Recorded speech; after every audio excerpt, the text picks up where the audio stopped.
Bonjour et bienvenue à toutes et à tous dans ce nouvel épisode du Board. Alors aujourd'hui au Board, je reçois un invité de marque. Je reçois Philippe Kunter de BPI. Bonjour Philippe.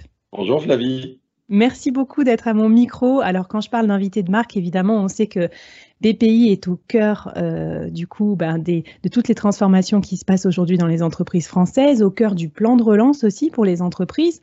Et surtout, votre fonction chez BPI est encore bien sûr au cœur des transformations à venir dans toute notre industrie, nos entreprises et tout, puisque vous êtes directeur du développement durable et de la RSE chez BPI. Donc un poste à fort enjeu pour la transformation des entreprises. Et l'épisode du jour, nous allons le consacrer bien sûr à ce qu'on peut faire en matière de développement responsable et de RSE pour transformer son entreprise. Donc que vous soyez entrepreneur, dirigeant, manager, que vous ayez envie d'avoir plus d'impact, d'embarquer vos collaborateurs, vos clients, etc. Si vous cherchez des recettes et des petites astuces aussi sur comment faire, eh ben c'est très simple, c'est parti pour l'épisode et je vais interviewer Philippe sur tous ces thèmes. Alors Philippe, peut-être avant qu'on commence, un petit mot sur votre parcours et puis votre actualité, votre rôle aujourd'hui chez BPI. Oui, merci Flavie. Moi, je suis vraiment ravi de passer ce moment avec vous. Alors, aujourd'hui, effectivement, moi, je dirige la direction du développement durable et de la RSE de BPI France sur l'ensemble de ces métiers. On y reviendra, je pense, dans ces différentes composantes. Mais préalablement, j'ai un parcours dans la banque de directeur d'agence jusqu'à banquier international chez Indosuez. Ensuite, à la Caisse des dépôts sur des fonctions plus transverses, secrétaire général et DRH, et pilotage de fonctions support non financières. Et chez BPI France, les risques, la filière risque, juste avant le poste de directeur de développement durable. Voilà. Ah, donc ça me rassure un peu, j'allais dire, pour tous ceux qui pensent que c'est le dream job de devenir comme ça, d'avoir votre métier, vous êtes quand même passé par des métiers un peu compliqués, là, les risques, la banque, les finances, etc. Donc bon, ça risque d'en dissuader plus d'un, mais quand même, en tout cas, bravo, bel accomplissement, et puis super enjeu, surtout. Je disais qu'on s'était rencontrés suite à l'événement Big, donc l'événement de BPI France, donc, dont vous nous parlerez, puisqu'il y a la prochaine édition bientôt. Et on voit l'ampleur des transformations qui ont cours en ce moment dans toutes les entreprises, de toutes les tailles, les grands groupes, les petites, les PME, les ETI, etc. Je vais peut-être commencer par ça, comme dans mes questions. C'est assez large quand même comme domaine, le développement durable et la RSE. Du coup, des fois, on se demande un peu par où commencer. Vous, Philippe, qu'est-ce que vous voyez comme transformation majeure à opérer dans les entreprises, là, maintenant, tout de suite, pour se lancer un peu plus sur la voie du développement durable et de la RSE? Alors, vous avez totalement raison, Flavie, il y a de quoi s'y perdre dans les méandres du développement durable. Et c'est vrai que ce n'est pas totalement spontané pour un certain nombre d'entrepreneurs, et notamment pour les plus petites entreprises, pour les TPE, les PME. En fait, cela recouvre tellement de sujets quand on voit ce qu'est la RSE. Bon, la RSE, c'est la déclinaison opérationnelle des principes du développement durable. Donc, ça veut dire que c'est ce qui se passe très concrètement dans une entreprise en termes de mise en œuvre d'actions, mais très concrètes, dans les domaines environnementaux, sociaux, sociétaux et dans le pilotage de l'entreprise. Donc, on voit déjà à chaque fois qu'on ouvre des boîtes, on ouvre des mondes. L'environnement, c'est l'économie circulaire, c'est la biodiversité, transition écologique, énergétique, les ressources naturelles, etc.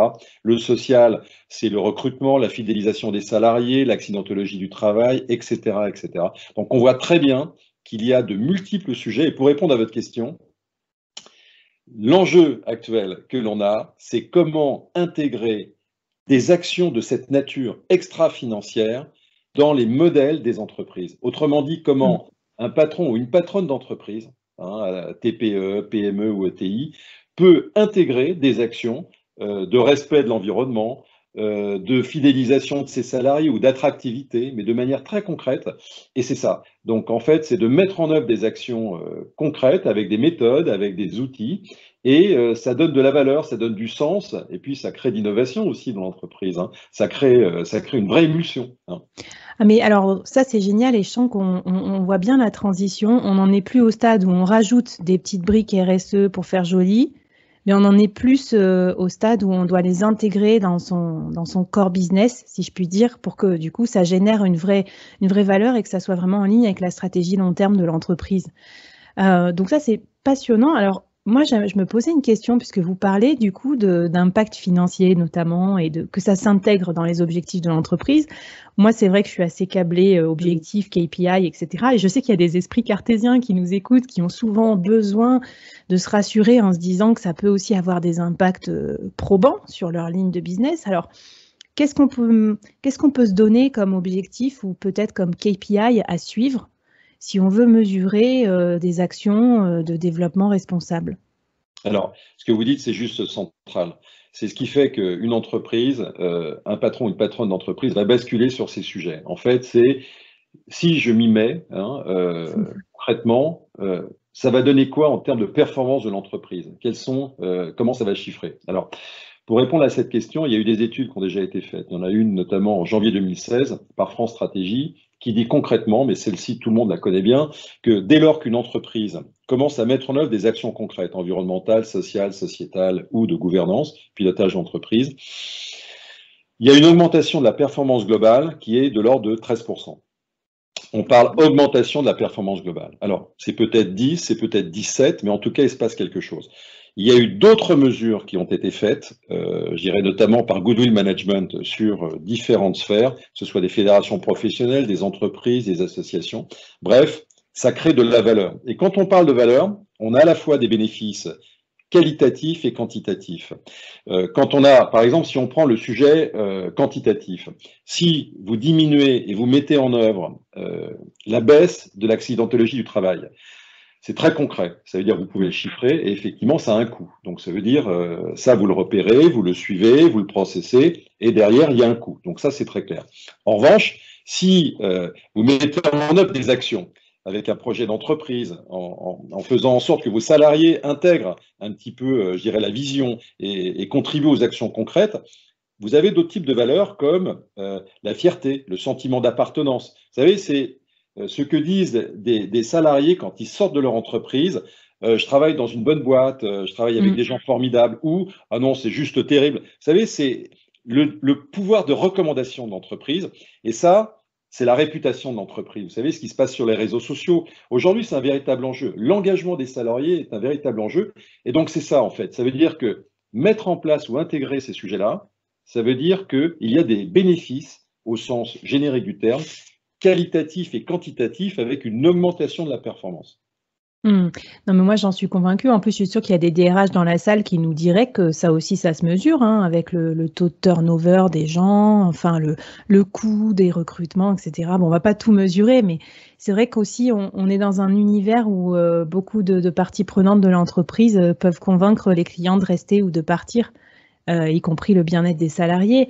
Alors, peut-être une question, vous qui accompagnez des entreprises au quotidien chez BPI, quelles sont les mesures qui ont la cote en ce moment? Je ne sais pas si on peut dire ça, ou en tout cas, quel genre de mesures on peut prendre pour s'engager un peu plus sur la voie RSE?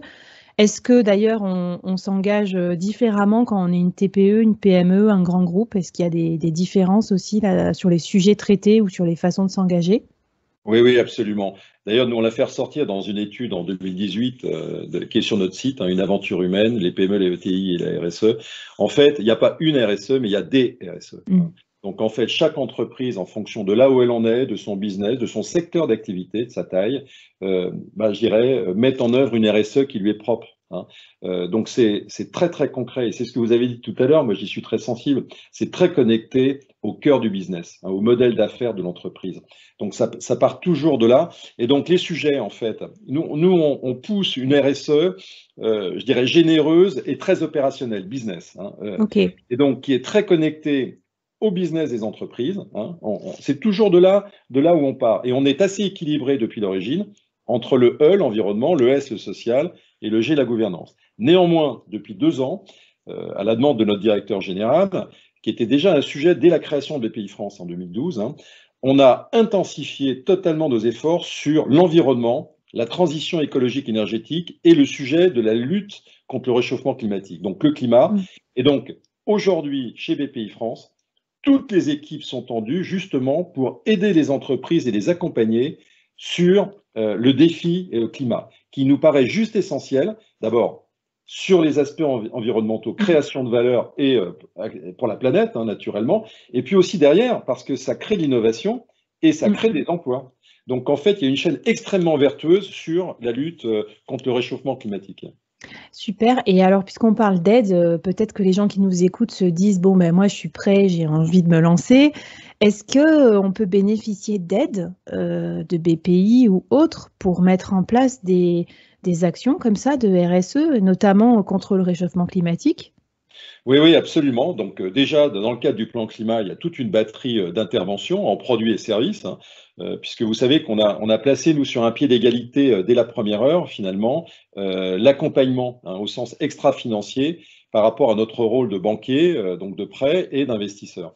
Donc on a tout un ensemble de produits et services, comme les prêts verts, comme si on parle du climat, des accompagnements, des diag écoflux, donc d'autres diagnostics, etc., impactomètre ou climatomètre, pour mesurer, je dirais, de manière sympathique un certain nombre de choses, puis mettre le pied à l'étrier. Et donc, on a en matière de RSE des programmes. On a différents programmes de sensibilisation et de formation sur des modes semi-collectifs. On met des entrepreneurs ensemble, on pousse du contenu sur, par exemple, une journée sur l'environnement ou le social, on fait des diagnostics sur site, des plans d'action pour que les entrepreneurs puissent mettre en œuvre des actions concrètes à leur vitesse, naturellement. Donc, il y a un vrai accompagnement de montée en puissance, parce qu'on le voit bien en plus dans la période actuelle, c'est aussi un facteur de résilience. C'est-à-dire, au-delà de... Hein, ce sont des sujets d'ailleurs qui sont extrêmement demandés par les salariés, pour lesquels il y a des attentes phénoménales, qu'il y ait plus de sens dans leur entreprise et que les entreprises s'attellent vraiment à des sujets pour la planète, pour tout un ensemble, je dirais, de dimensions et qui relèvent totalement de la RSE. Mais ça me plaît bien, en plus, je trouve l'idée du collectif, là, travailler avec d'autres entrepreneurs, je pense que ça doit être intéressant peut-être pour se donner des idées aussi, puisqu'on sait aussi que la force du réseau, nous, on est une communauté, le board, on s'entraide aussi. D'ailleurs, dites-nous en commentaire si vous avez des projets RSE sur lesquels peut-être vous avez besoin d'aide ou si on peut vous renseigner, vous inspirer. Et les salariés, alors, mais ça aussi, je trouve que j'ai beaucoup de questions en ce sens, sur l'alignement, les valeurs. En plus, le Covid, ça a mis à mal pas mal de modèles managériaux, et puis ça a fait que les gens se sont questionnés sur leur impact aussi, surtout quand on est tout seul chez soi en télétravail. Voilà. Qu'est-ce qu'on peut faire pour impliquer un peu plus les salariés dans ces politiques-là? Est-ce que peut-être vous avez du coup des bons exemples aussi d'entreprises que vous accompagnez?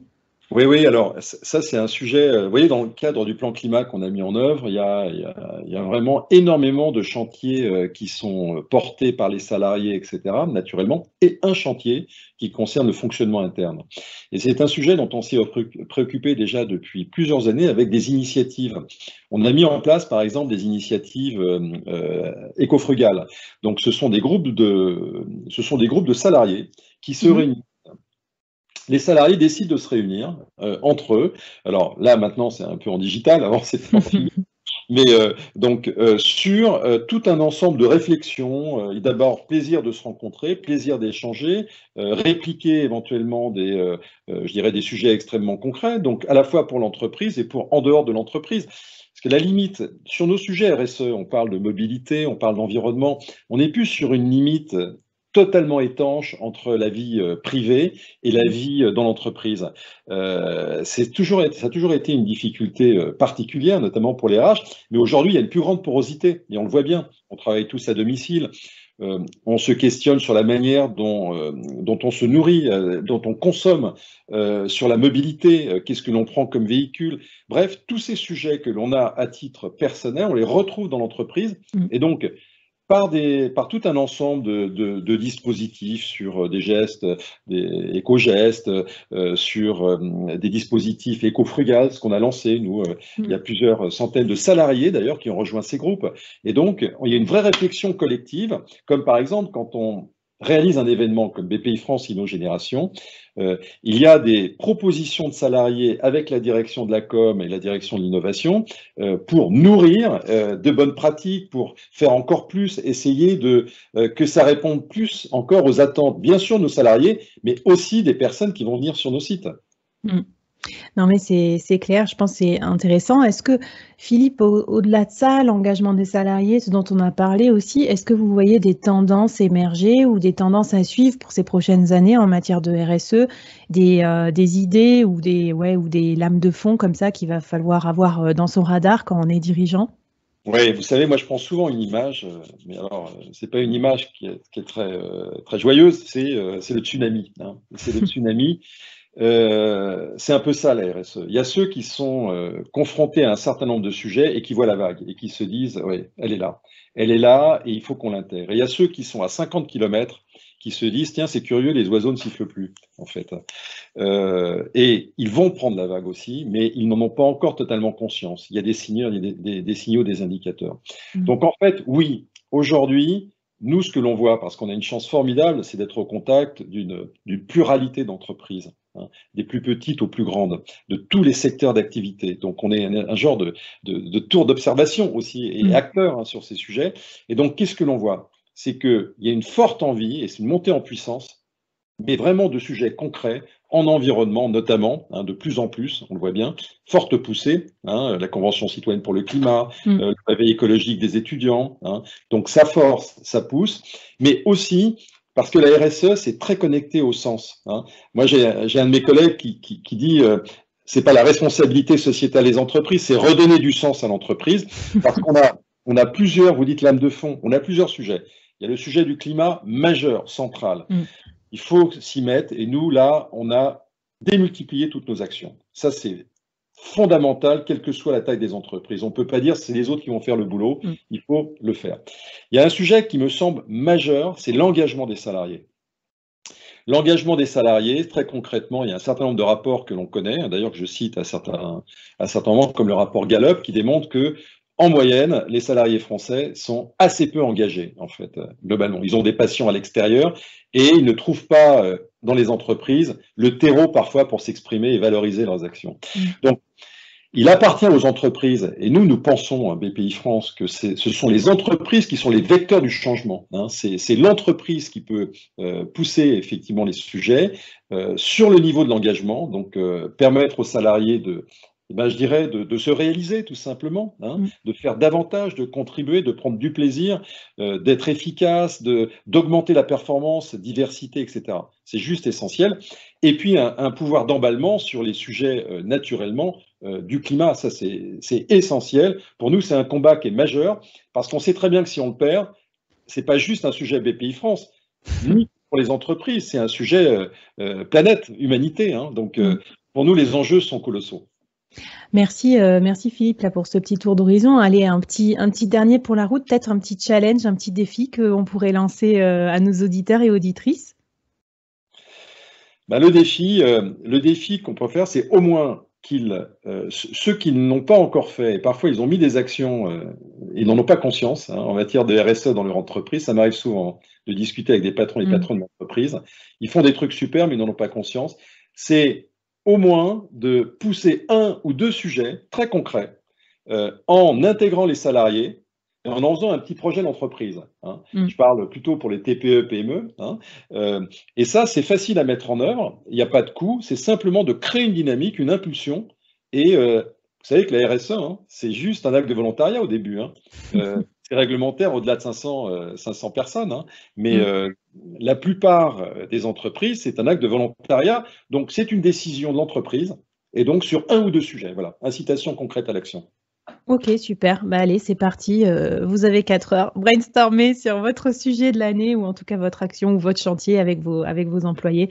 Mais moi, je souscris évidemment à 1000% et je trouve qu'il y a pas mal de boîtes qui commencent déjà à donner soit des RTT solidaires pour pouvoir faire des actions. J'ai entendu que chez Shine, je crois, ils donnent des jours aussi pour que les gens puissent faire leur side project aussi tout en restant salariés. Donc voilà, je crois qu'évidemment, les gens se réalisent aussi quand ils peuvent s'adonner aussi à leur passion, y compris dans l'entreprise. Donc c'est top. Bon, le dirigeant, on sait aussi qu'il a beaucoup de choses à faire, qu'il est hyper sollicité. Des fois, il se sent un peu seul, mais c'est aussi à cause de ça. Vous, Philippe, qui accompagnez pas mal de dirigeants en la matière, à votre avis, sur quelles activités principales on doit se concentrer quand on est dirigeant ? Bah, ce qui est important aujourd'hui, et nous, c'est ce que l'on voit, c'est qu'un dirigeant, déjà, c'est de pousser le business et d'avoir une vision, quoi, en fait. Donc, et c'est ce qui fait le facteur de différenciation, quoi. Un dirigeant qui aujourd'hui imagine un cap, entraîne ses salariés et son entreprise sur un cap en matière de business. Donc, c'est de développer, soit par des connexions, par des échanges, et ça, c'est important pour un dirigeant, c'est d'avoir le temps de la réflexion aussi pour se donner un cap et donc se donner aussi le temps de la réflexion au-delà de l'action. Parce qu'un dirigeant, et notamment TPE-PME, est totalement pris dans son action au quotidien, du matin au soir, 24 heures sur 24, 7 jours sur 7.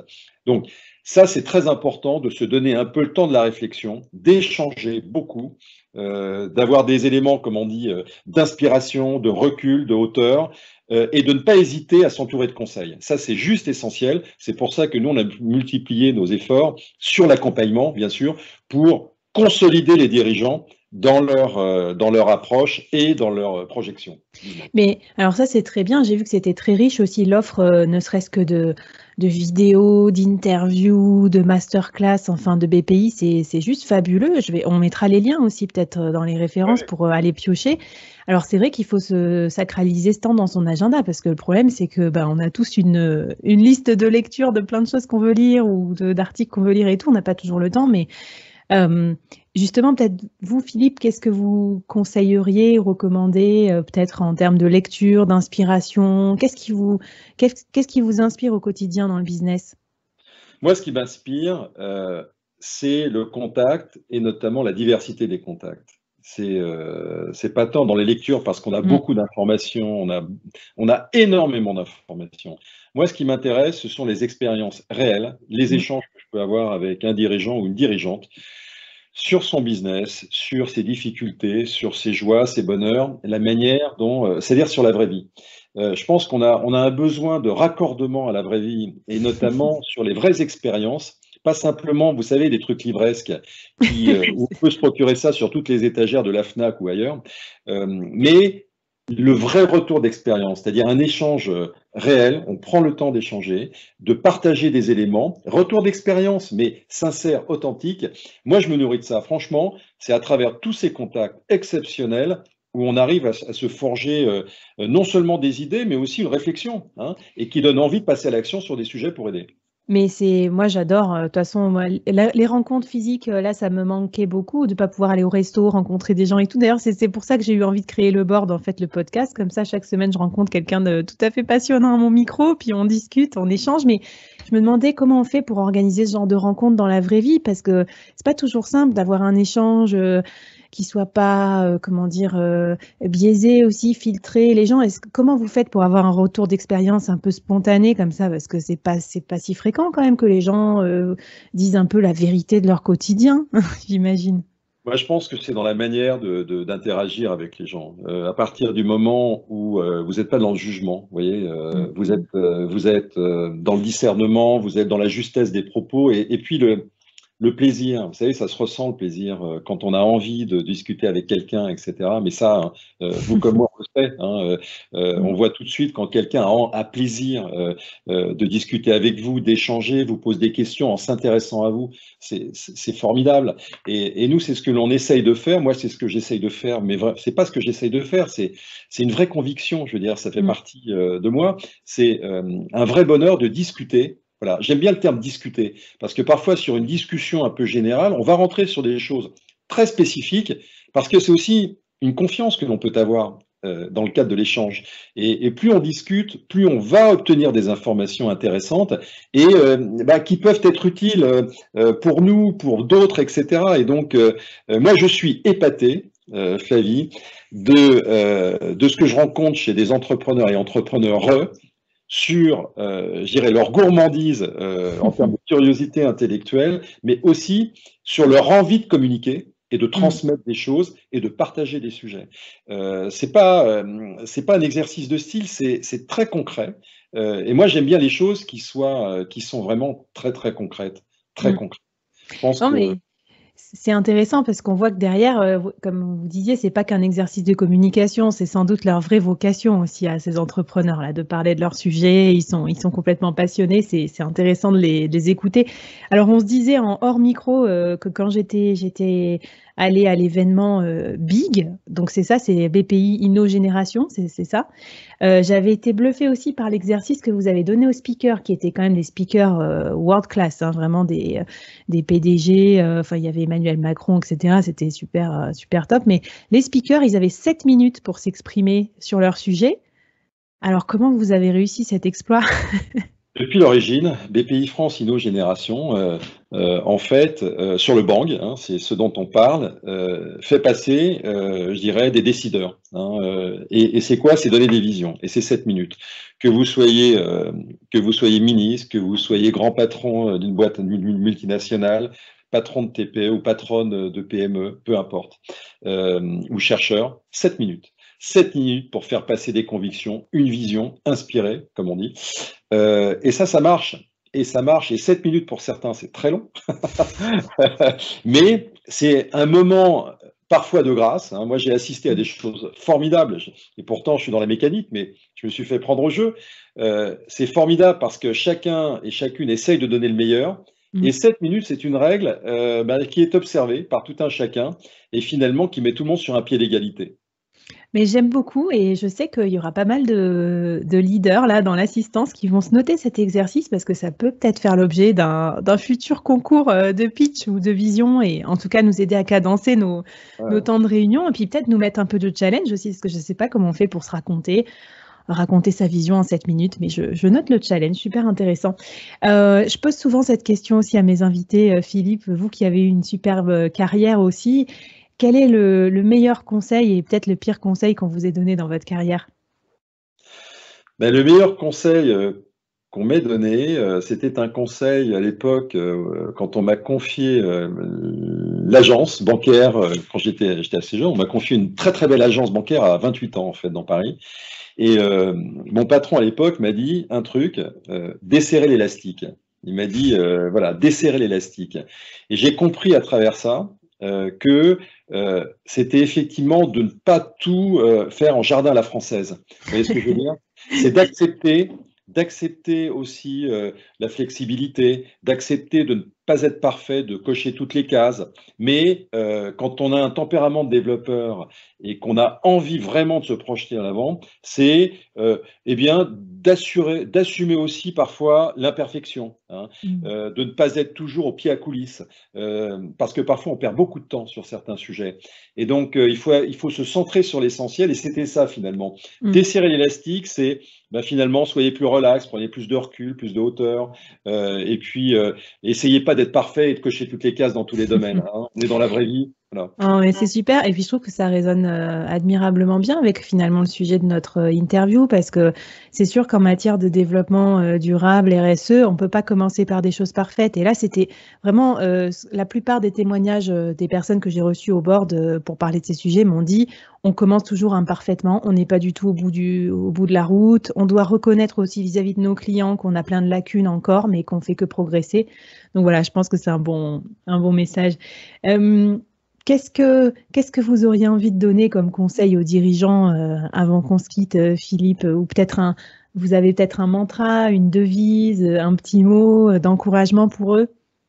Moi, j'ai 2 devises en fait qui me guident et je les ai chevillées au corps depuis que j'ai commencé à bosser. La première, ce sont des devises qui sont très concrètes et très ancrées dans le temps actuel. C'est être et durer. C'est soi-même, soyons soi-même. Voilà, jouons pas de rôle. Hein. On a ses mérites, ses avantages. On n'est pas parfait, mais il faut être soi-même, authenticité, hein. Et durer. Donc valeur aujourd'hui essentielle de la durabilité, de la croissance durable. Ça, c'est important parce que toute action doit être portée dans le temps. Hein. Je veux dire, sinon, ce sont simplement que des coups successifs, donc dans le temps. Et puis l'autre, auquel je tiens particulièrement, c'est croire et oser. Et alors là, que j'ai depuis mes 20 ans. Hein. Croire, c'est effectivement c'est avoir des convictions, des vraies convictions. Hein. On peut douter d'un certain nombre de choses, se questionner, mais il faut croire en certaines choses. Ça, c'est important. Et puis oser, c'est aller de l'avant. Ça veut dire que ça, c'est l'élan entrepreneurial, et pas seulement entrepreneurial, c'est qui ose gagne. Hein.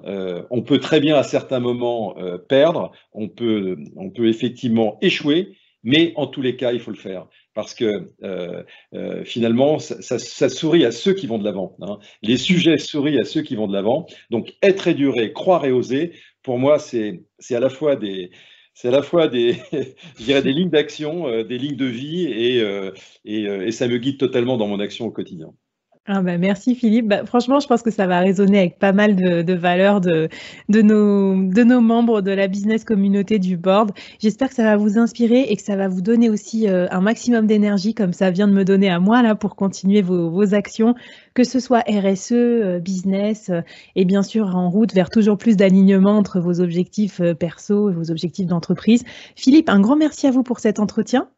Je suis vraiment ravi. Merci à vous, Flavie. Merci et à bientôt sur tous les événements de BPI France. On va mettre ça en commentaire. Et puis à bientôt dans les prochains épisodes du board. Bye bye la communauté.